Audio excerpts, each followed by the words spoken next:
गाय को कौन सा फल खिलाने से उत्तम फलों की प्राप्ति होती है। एक समय की बात है, देवर्षि नारद भगवान शिव के दर्शन करने के लिए कैलाश पर्वत की ओर निकल पड़ते हैं। तभी उन्हें रास्ते में अनेक गायें दिखाई पड़ती हैं और गायों के साथ अनेक शेर भी घूम रहे होते हैं।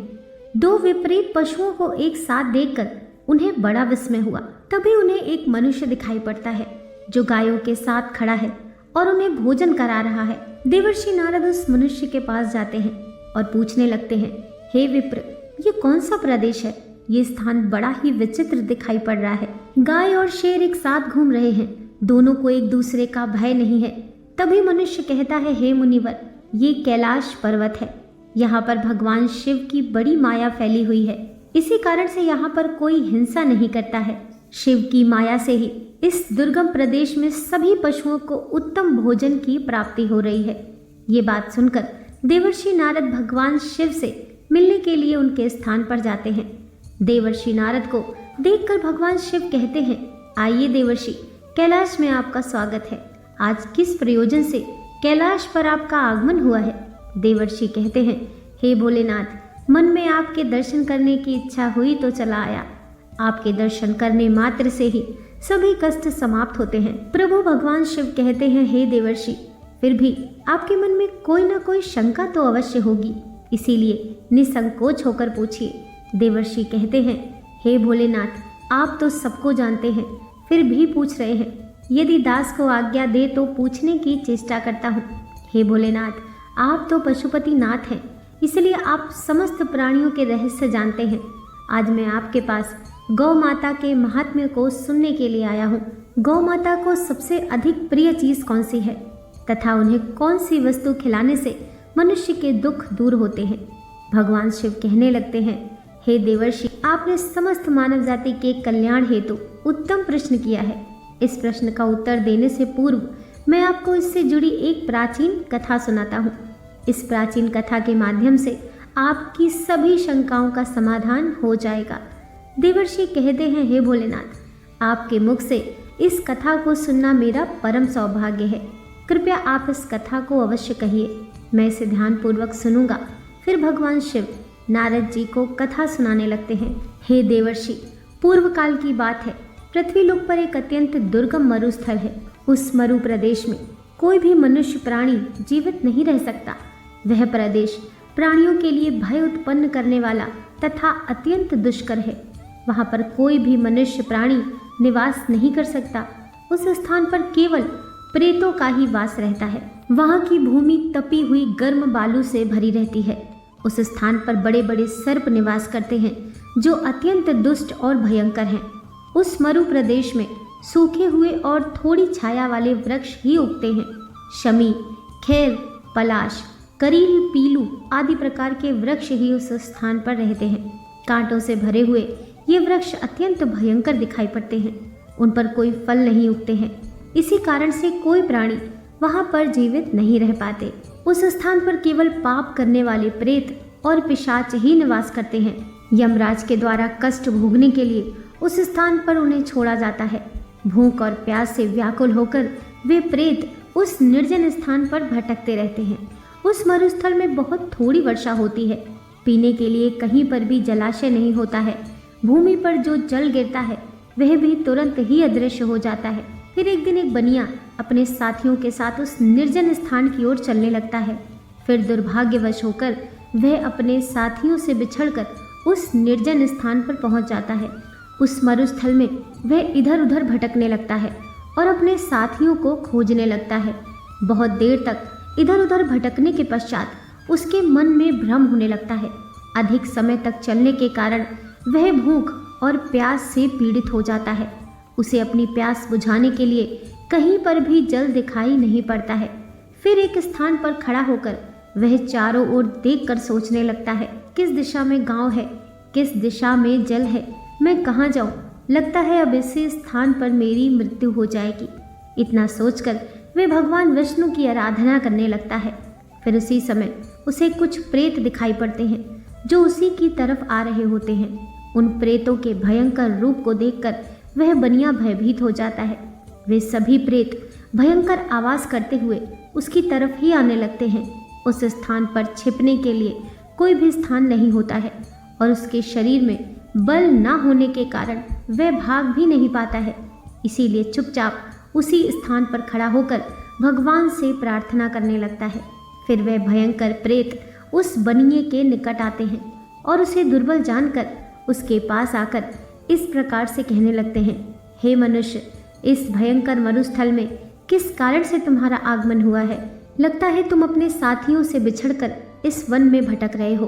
तुम्हारे मुख को देखकर लगता है तुम भूख और प्यास से पीड़ित हो। उन प्रेतों के ऐसे वचन सुनकर उस बनिए को बड़ा आश्चर्य हुआ और वह सोचने लगा, बड़ी ही विचित्र बात है, ये भयंकर प्रेत मुझे खाने के बजाय मेरा हाल चाल पूछ रहे हैं। वह बनिया उन प्रेतों से कहने लगता है, हे प्रेतों, दुर्भाग्य से मैं अपने साथियों से बिछड़कर इस स्थान पर आ गया हूँ। कृपया तुम मेरा भक्षण ना करो। मैं भगवान विष्णु का भक्त हूँ। इस समय मैं भूख और प्यास से व्याकुल हो रहा हूँ। तब उस प्रेत ने कहा, हे मनुष्य, तुम चिंता मत करो, हम तुम्हारा भक्षण नहीं करेंगे। भगवान की कृपा से हमें इस मरुस्थल में भी उत्तम भोजन की प्राप्ति होती है। इस प्रकार से कहकर उस प्रेत ने अचानक से एक टोकरी प्रकट की जिसमें नाना प्रकार के व्यंजन और जल रखा हुआ था। वह प्रेत उस बनिए से कहने लगता है, हे मनुष्य, लो, इस टोकरी से अन्न लेकर तुम ग्रहण करो। उस टोकरी में रखे हुए व्यंजनों को देखकर वह बनिया बहुत प्रसन्न हुआ और उसने तुरंत ही उस टोकरी में से अन्न लिया और उसे जल्दी जल्दी खा लिया।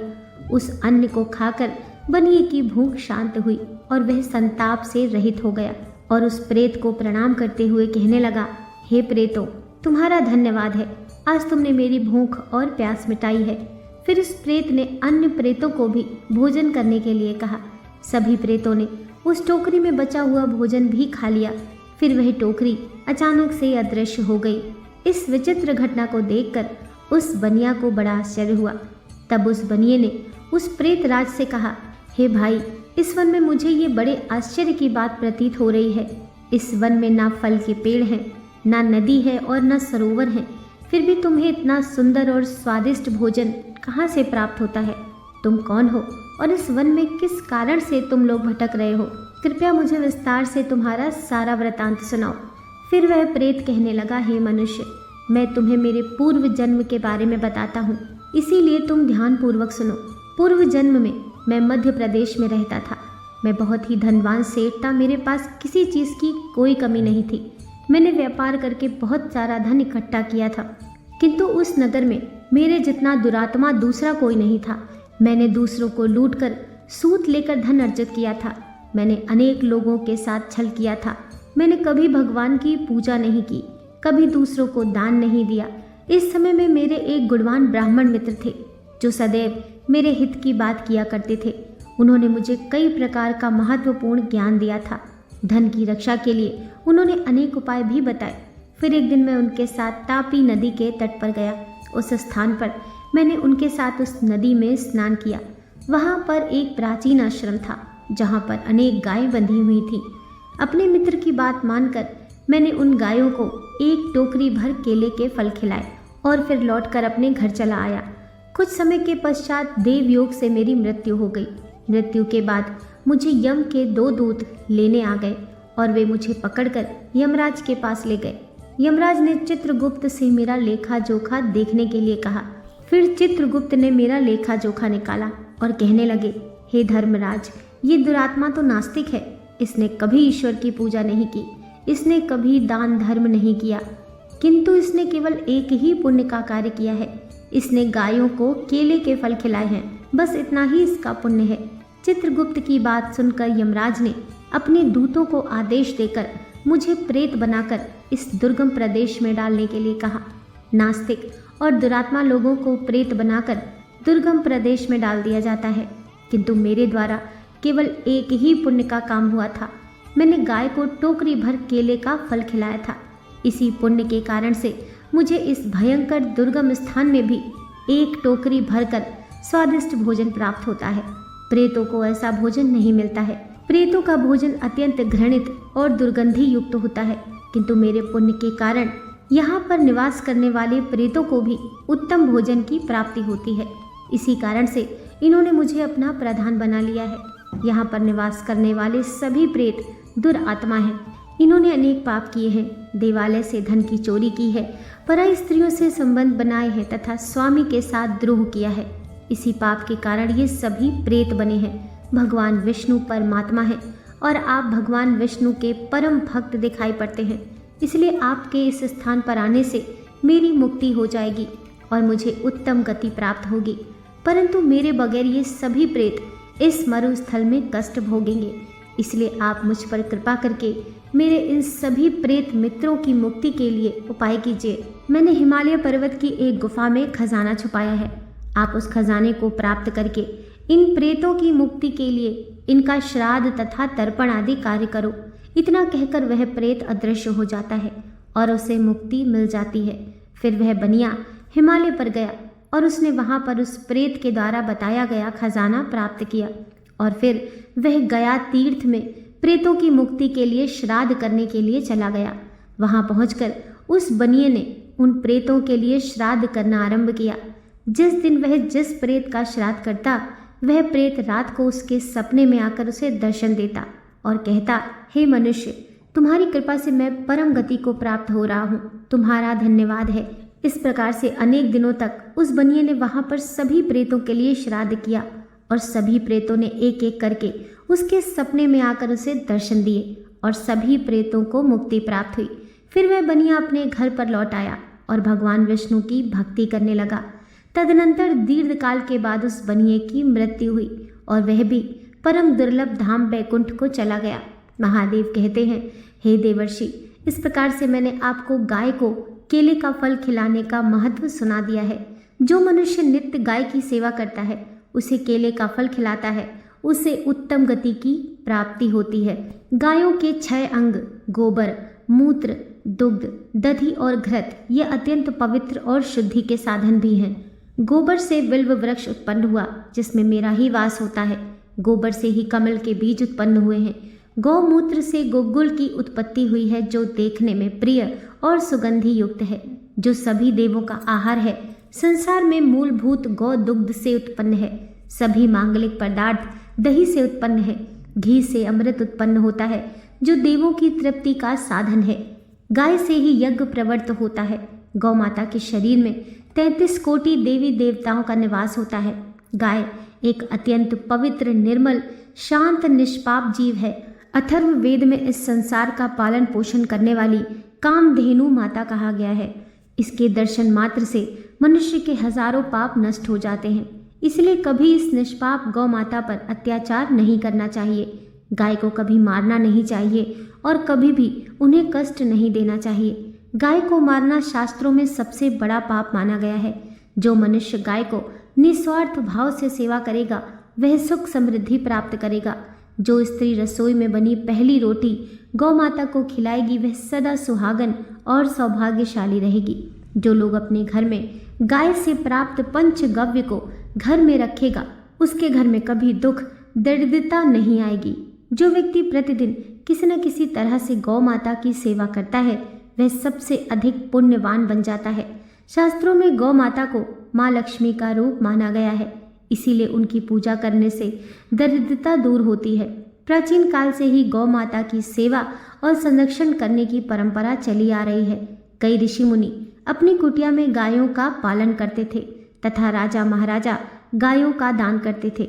गायों के दान को सबसे बड़ा दान कहा गया है। गाय का दान करने से भी जन्मों के पाप नष्ट हो जाते हैं और मनुष्य को मोक्ष की प्राप्ति होती है। गौ माता के दर्शन करना बहुत शुभ होता है। शास्त्र कहते हैं, रोज सुबह गाय के दर्शन होने से पुण्य की प्राप्ति होती है और सुबह गोबर के दर्शन होने से लक्ष्मी की प्राप्ति होती है। अगर किसी महत्वपूर्ण कार्य के लिए जा रहे हैं और अचानक ही गौ माता आपके रास्ते में आ जाती हैं, तो वह कार्य निश्चित ही सफल हो जाता है। गौ माता की पीठ पर एक उभरा हुआ कुबड़ होता है। उस कुबड़ में सूर्य केतु नाड़ी होती है। जब भी द्वार पर गौ माता पधारें तो इस कुबड़ को एक बार जरूर स्पर्श करें। इससे जीवन से सभी रोगों का अंत होगा और धन संपत्ति की प्राप्ति होगी। शास्त्रों में कहा गया है, जो मनुष्य तन मन धन से गौ माता की सेवा करता है, वह मृत्यु के बाद वैतरणी नदी को गौ माता की पुंज पकड़कर पार कर लेता है। उस व्यक्ति की अकाल मृत्यु नहीं होती है और उसे मोक्ष की प्राप्ति होती है। जिस व्यक्ति के भाग्य की रेखा सोई हुई है, अगर वह व्यक्ति अपनी हथेली पर गुड़ रखकर गौ माता को जीभ से चटाता है तो उसकी सोई हुई भाग्य रेखा खुल जाती है और उसका दुर्भाग्य सौभाग्य में परिवर्तित हो जाता है।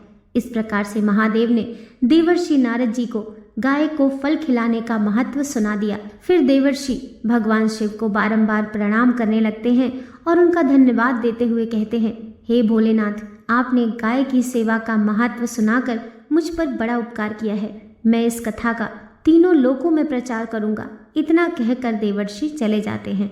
दोस्तों, वीडियो पसंद आई हो तो लाइक कीजिए, चैनल को सब्सक्राइब कीजिए। मिलते हैं नेक्स्ट वीडियो के साथ।